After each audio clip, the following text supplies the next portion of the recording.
it's great to be here with the CEO of Robinhood, co-founder. 8 years ago, Vlad. 8 years ago, right? More than 8 years ago, you co-founded this company. 8 years, but 6 years after we launched our product.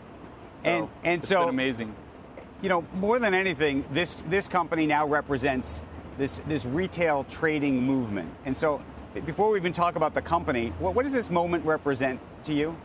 I mean, it's a very special moment for me and for my co-founder. We came here as immigrants to this country.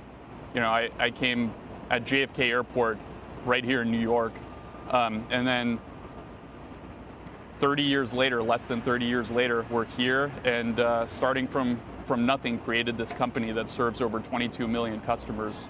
So lots of questions about this offering. And in particular, I mentioned the retail investor. What's so unique about this offering is how much presence of retail investors there is going to be in this stock now.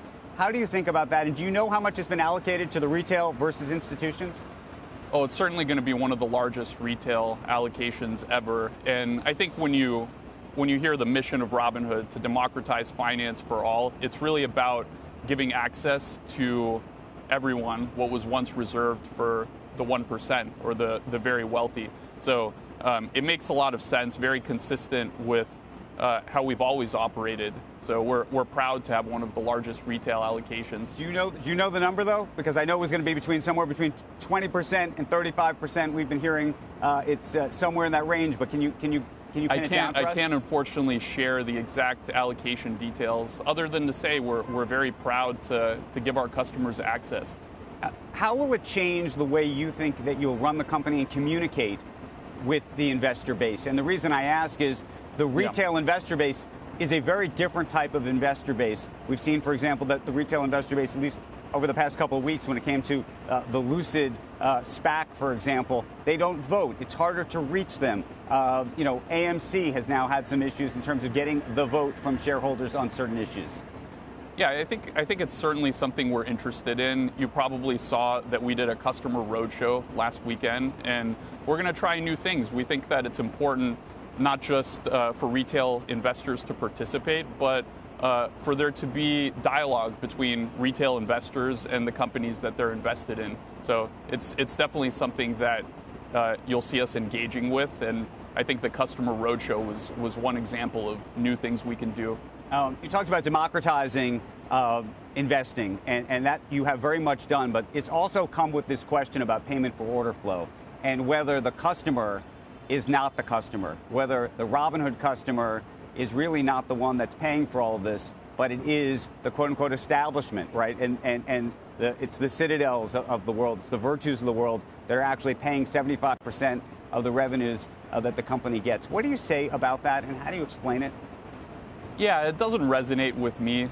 This business model that we've helped pioneer, which is now the standard business model for retail brokerage in the U.S., has allowed so many more people to participate and has led to an aggregate, lots more money being put into customers' pockets rather than corporate profits. So we're proud to have passed back more value to customers, and we'll continue to keep doing that. I think eliminating commissions was really just the start.